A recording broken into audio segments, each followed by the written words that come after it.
Hi, it's Jerry Lee, the co-host of Allergytalk.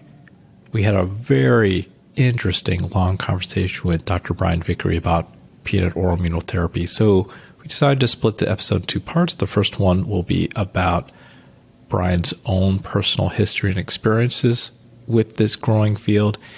And part two will be more about the future. So make sure you catch both parts. And thank you so much for supporting our podcast. Okay, let's go get started. Please stay tuned to the end of this program or see the show notes for important information regarding today's speakers and the content of this podcast. Hello and welcome to episode 7 of Allergy Talk, a roundup of the latest in the field of allergy and immunology by the American College of Allergy, Asthma, and Immunology. For today, we're excited to present a special episode of Allergy Talk. The current Allergy Watch issue covers articles from the American Board of Allergy and Immunology Continuous Assessment Program. Therefore, we're going to take a little bit of a break and interview experts in the field of allergy and immunology. If you have a topic you'd like to cover in a future podcast, please let us know at allergytalk, one word, at acaai.org. Well, hello everyone. My name is Jerry Lee. I'm an associate professor of allergy and immunology at Emory University and the co-host of Allergy Talk. As always, I'm joined by my co-host, Maren Kalangara. Hi, this is Maren Kalangara. I'm an assistant professor of allergy and immunology at Emory School of Medicine. And for this special episode of Allergy Talk, I'm really excited to introduce my colleague, Dr. Brian Vickery, an associate professor of Emory University and director of the Food Allergy Center at Children's Healthcare of Atlanta. Brian, welcome to Allergy Talk. Thanks, Jerry and Maren. It's great to be with you. Before we get started, you mentioned to me that you also listen to a fair amount of podcasts, and you told me about like that narrative style. What should I be listening to become a better allergist? Oh, a better allergist. I don't know. I don't listen to medical podcasts. Oh, okay. So what should I be listening to that's of interest then? Let's see. What am I into these days? Joe Rogan's always good for an interesting interview periodically. I don't listen to all of it, but, for selected cases.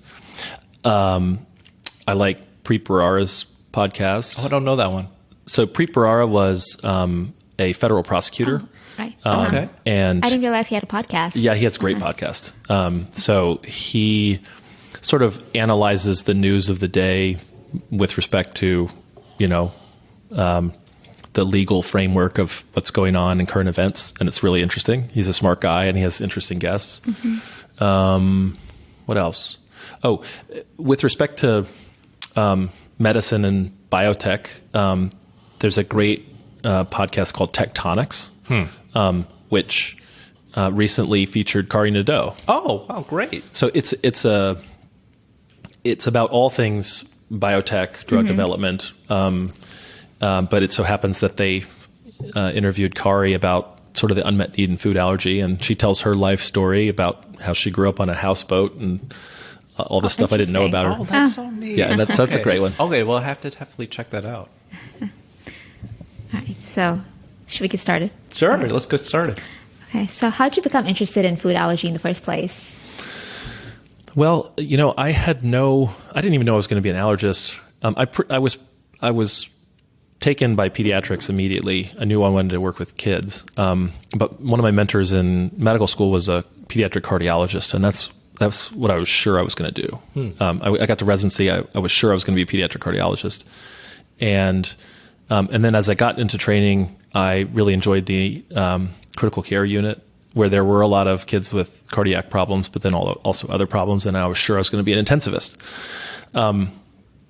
But I was training in New York City at the time, and I had the experience in the outpatient clinic that it seemed like, every other patient had asthma, every other patient had atopic dermatitis, some combination of allergic diseases. And, of course, we're well aware of the inner city epidemic of allergic disease.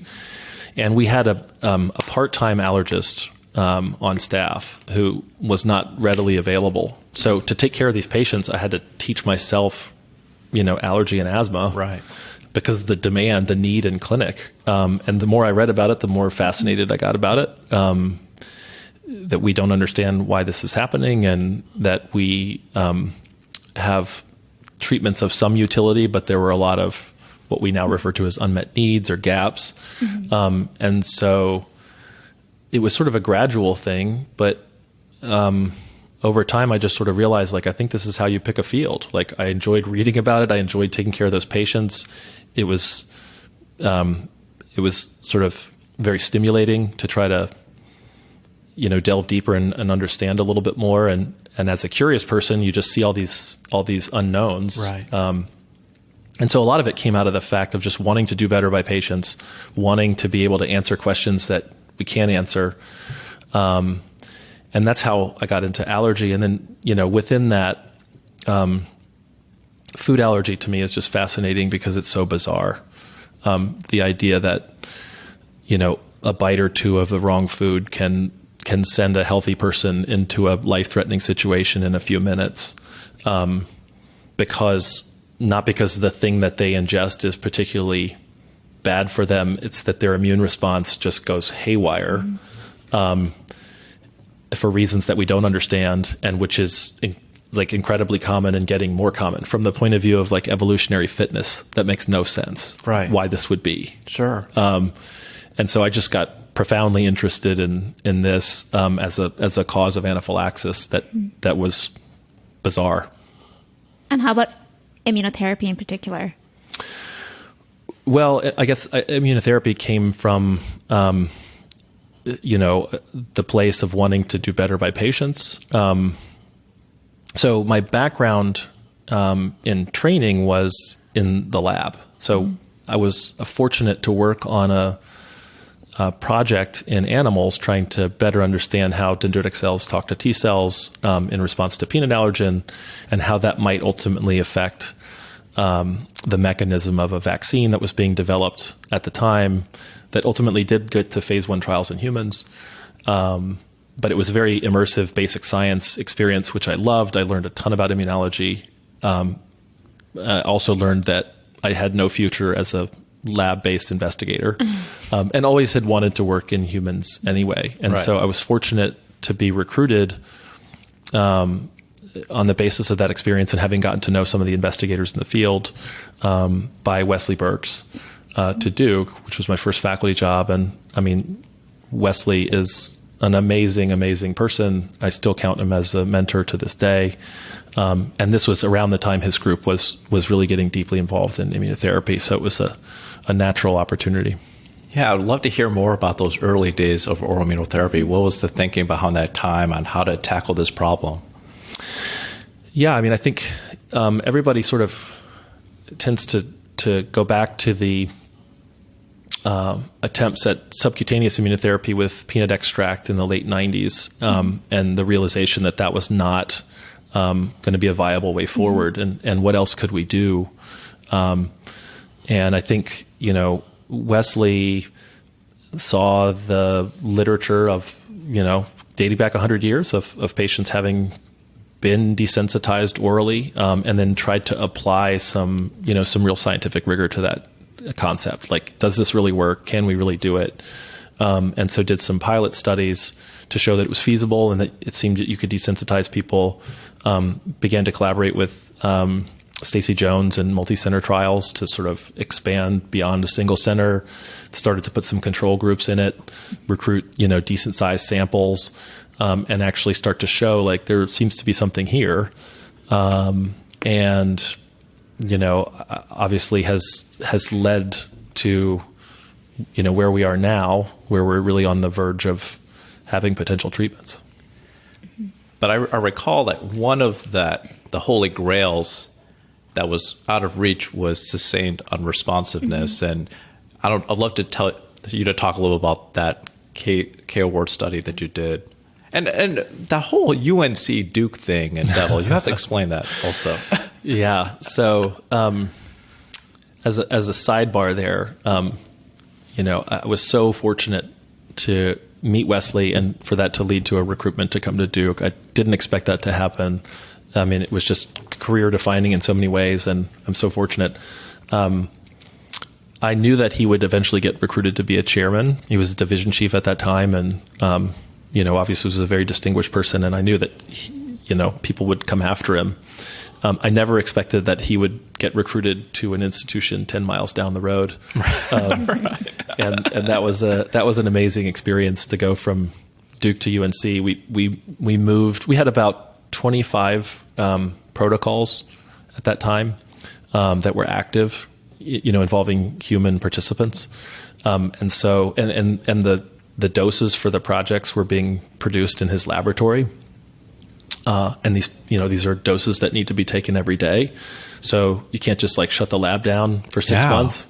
And how do you transition 25 clinical trials from one institution to another and maintain the production of the drug? And I mean, it was amazing. The Duke IRB and the UNC IRB agreed in a memorandum of understanding that the Duke IRB would continue to be the IRB of record, even though the trials were happening at UNC. So that provided seamless, ethics coverage to move the trials. But we packed up the lab and moved it. We packed up all the investigators and moved it. 12 folks transferred from one institution to another with him. And it was an amazing experience. You can do it. I wouldn't recommend it, but you can. Anyway, that's not your exact question. The study I did, which we can talk about as my K23 project, was sort of this idea of an early intervention study with peanut. Initially, I wanted to do egg, and Wesley convinced me to do peanut. And at the time, we were trying to think about what we would call the study, trying to come up with some sort of catchy acronym. And we were at Duke at the time, which of course is the Blue Devils. Right. And so one day I just got a text randomly from Wesley, who was in a meeting and had this idea of how to make an acronym using devil. And he's like, I think I got it. And he sent it to me. So that's it. So we ended up doing we started the devil study at Duke, and then we finished it at UNC. Right. But we didn't change the name. Interesting.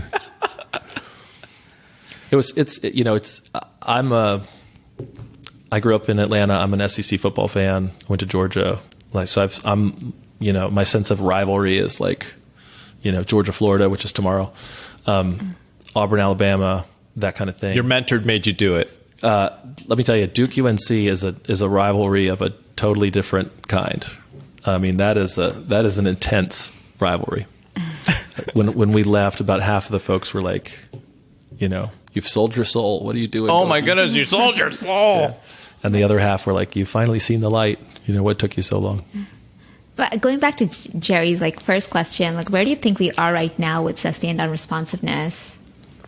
Yeah, so I don't think anybody really knows. I think Kari just published this paper in The Lancet showing long-term withdrawal, the so-called POISED trial, where even in adults, there was some residual group that was non-responsive after a very long time of abstinence after treatment. But in general, all the studies point the same direction, which is if you stop treatment and you wait long enough, most people become reactive again. There's sort of a decay of the desensitization effect. We don't really understand the kinetics. Some studies have looked at 4 weeks after treatment, some 12 weeks after treatment. You can kind of map all this out. And in general, the longer you wait, people become reactive again. Some minority group after abstinence is able to come back into the unit, 4, 8, 12 weeks later and pass a full food challenge. And we call that sustained unresponsiveness. And then we allow them to put some amount of food in their diet. What does that really mean? We don't know. I don't think anybody really thinks that's tolerance. I don't think anybody really thinks those patients are cured. The term remission has been proposed, right? Which I think I like a little bit better than sustained unresponsiveness. It sort of implies that the disease is still there. It's just kind of quiet, dry. Yeah. And I think that's probably more what it's like. And I think that's sort of important to distinguish. I think, especially with all of these semantics with food allergy, the difference between desensitization versus sustained unresponsiveness versus tolerance. And yeah. I like remission too. And I just think it's really important that we're precise about this, especially as we communicate to patients and families, because, even desensitization, which nobody would ever mistake for a long-term tolerance type outcome. Sure. gets reported in the, and shared online or whatever as sort of a cure for peanut allergy, and it's clearly not anything close to that. Right. And so it's really important that we sort of have some sort of shared understanding about what these terms are, what they mean, and that we're using them consistently with patients. I think the next step in your career was the AR101 study with Immune, where you actually left academics and went to industry. I'd love you to talk about that decision. Yeah, so I definitely took a left turn there. I was in Wesley's group. I had NIH funding, was doing the devil study, was involved, busy group. We were doing really well. Everything was great. I think sometimes people leave academia and go into industry, sort of out of a sense of restlessness or looking for something else. I was full speed ahead doing what I was doing. I got called by a recruiter, and I initially was like, don't want to talk to you. Everything's fine. They called back, and anyway, one thing led to another. I was really skeptical about it and thought about it for a very long time.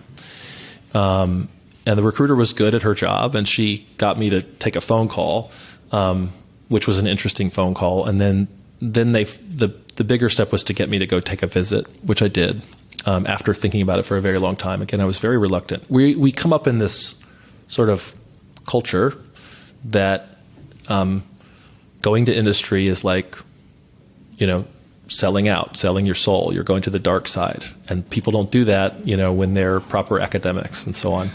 And so that's the way I was trained to think about it. And I was very skeptical. And then I went and I met with these people, and first of all, they impressed me with how smart they were, how thoughtful they were about the problem, how committed they were to sort of addressing food allergy in a rigorous way, in a patient-friendly, patient-centered way. They were thinking about everything the right way, which was very reassuring. They were open to help. There was nobody in the company at the time with any allergy training. So they knew how to get drugs to market and do the trials, but they didn't have any in-house allergy expertise, and they suggested that they were looking for somebody to help them. And what ultimately led me to it, the more I thought about it, was, I got into research, as I talked about a little bit before, because of all these gaps in our understanding and trying to do better for patients. Right. And out of a motivation that we tell patients, I don't know what the right thing to do is, or we don't have any treatments. And so ultimately, my motivation for research is about moving the needle for patients. And I realized at the time that, continuing to do small phase 2 or proof of concept studies was not going to really get us where we needed to go. Doing studies with 20, 30, 40 patients in it with a control group or not with a control group, that's evidence of reproducibility. That's important. But ultimately, that's not how you get something for patients. You need to do large randomized controlled trials that are adequately powered to measure the endpoint, ideally using a product that could be scalable. And the more I thought about it, I said, well, here's an opportunity to actually do research that would change the needle for patients. And I'm not going to get this opportunity in academia. You can't do 500 patient international studies, clinical trials like this generally in academia. And so the more I thought about it that way, it was totally consistent with why I entered research in the first place, even though it was on the industry side of things. And so really it was a scientific decision for me. It was about doing the kind of research that the field needed. Learning, being challenged, doing new things, taking a new opportunity, taking a risk. And I'm really glad I did it. I initially approached it as a sabbatical. I actually requested the leave of absence paperwork from UNC, and I was trying to fill it out and do it as a sabbatical, and all the parties were okay with that. It became clear that a sabbatical wasn't workable, so I did actually leave, but I viewed it as a sabbatical, kind of. I kept my academic credentials at UNC. I had the same amount of clinic all the way through. I still saw patients every Thursday, like I did. That was one of my conditions. I told him I didn't want to move to San Francisco. I wanted to keep my appointment at UNC and still see patients. And I didn't want to travel a ton. I didn't want to be a road warrior because I had young kids.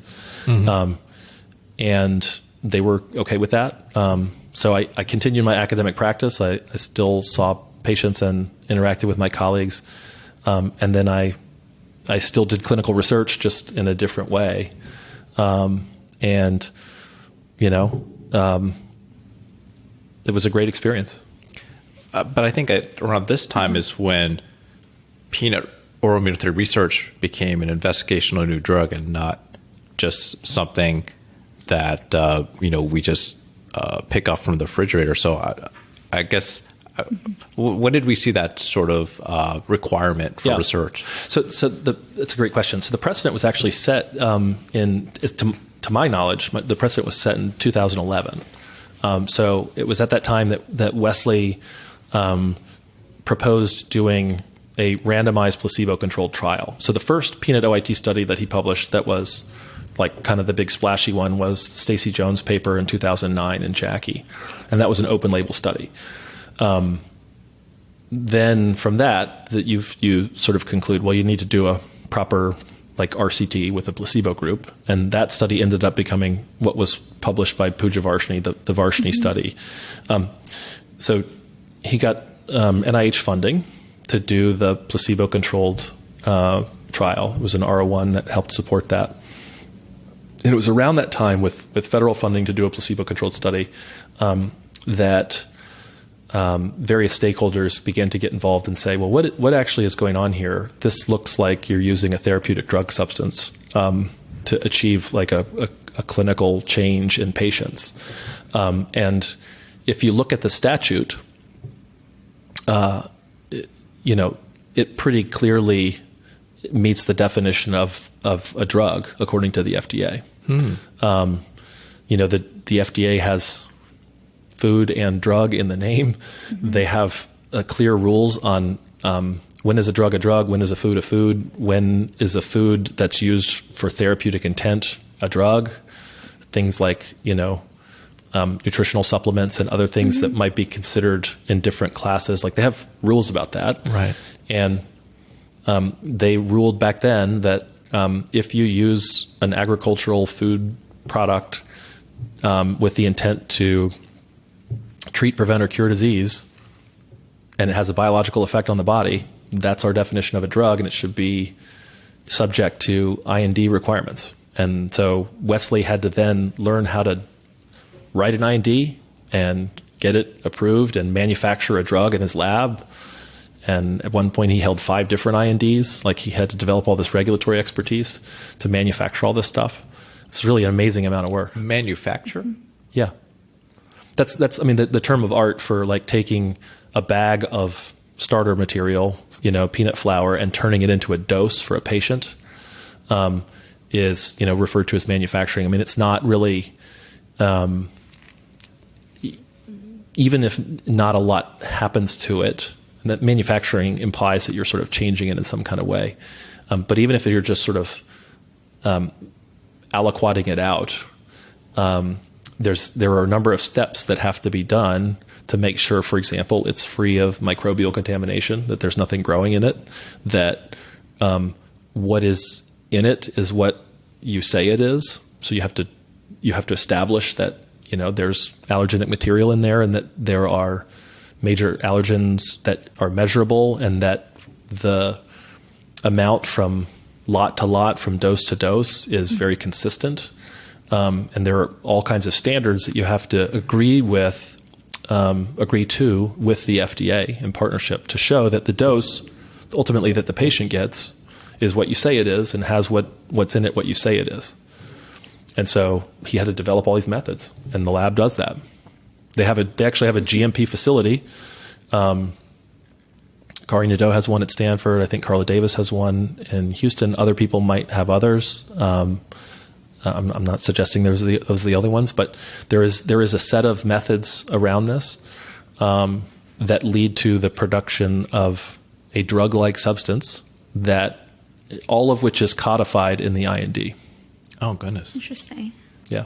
So it's not as simple as just buying flour and giving it to patients.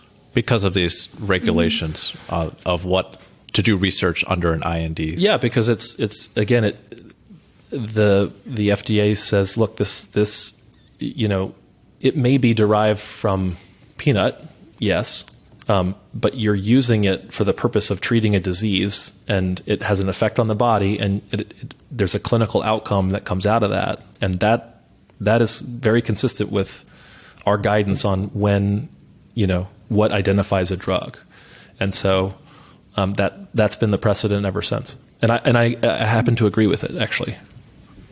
So then, what prompted you to move back to academics? Yeah, it's a great question. I think I really enjoyed my time in industry, and I learned a lot, and it challenged me a lot. I'm a much better investigator now, having done it. I have a much better understanding of how treatments come to market. I'm much better at just leading complex projects and kind of managing a team. But I think it was really an amazing experience because of the amount of focus, like everybody and the teamwork, like you have clear goals, everybody's working together towards those goals, and you can get a lot done, but you have to be really focused. And I began to realize that at my core, in my heart, I'm an academic. I have a lot of different interests. I have a lot of questions that I'd like to pursue. That's hard to do, at least at the level that I was. So that was a big realization, is that it was going to limit me in the kinds of things that I could pursue. Right. And then, if you're going to do it and you're looking to go up, the career advancement really requires that you be in one of a few places. I mean, you need to be in the Bay Area, Boston, maybe the sort of Philadelphia, Jersey area. There's a pocket in Raleigh-Durham. There's some here and there, but for the most part, if you're going to rise up the ranks, you need to be in one of a few places. And I wasn't committed to that career path. So I had that kind of realization. The project was coming to an end. The PALISADE project was coming to an end, which provided sort of a transition point. And I got this amazing opportunity to come here. And, I'd be lying if I said that developed overnight. There were a lot of conversations over a long period of time. I had always thought that, Atlanta was a really interesting place where a lot could be done. There was a clear need. There wasn't a recognizable sort of food allergy center, unlike other big cities that had one or more than one. There's all these resources at Emory and at Children's and at Georgia Tech, and the CDC's around the corner. And so there's a really unique environment here where a lot of good is being done in other areas of child health. And I always thought like the environment is really rich to locate a food allergy center. And this is where I grew up. This is where my wife grew up. So there's a real personal element to move back home. And I kind of view it really as a mission opportunity. Like, this is to the extent that I know how to do something or contribute. It's like around this part. It's like the idea of moving back home and trying to get this thing off the ground and see what happens was a compelling opportunity for me. And, there's also the part about like, well, we've developed all these treatments and now it's time to treat patients. Right. And, it was just kind of a no-brainer. Okay, we'll stop right there. And please stay tuned for our next episode where we continue our conversation with Brian Vickery. Again, thank you for all your support. Please rate our podcast on iTunes or any other podcast app that you use, and send us feedback, corrections, or suggestions to Allergytalk, one word, at acai.org. The ACAAI is presenting this podcast for educational purposes only. It is not medical advice or intended to replace the judgment of a licensed physician. The college is not responsible for any claims related to the procedures, professionals, products, or methods discussed in the podcast, and it does not approve or endorse any products, professionals, services, or methods that may be referenced. Today's speakers have the following disclosures. Dr. Lee was on an advisory board for Teva. Dr. Kalangara has nothing to disclose. Dr. Vickery was an advisory board consultant for AI Immune Allergenis, FAIR, and Reactive Biosciences, was a site investigator for AImmune, DBV, Genentech, and Regeneron, and has received research grants from FAIR and the NIAID.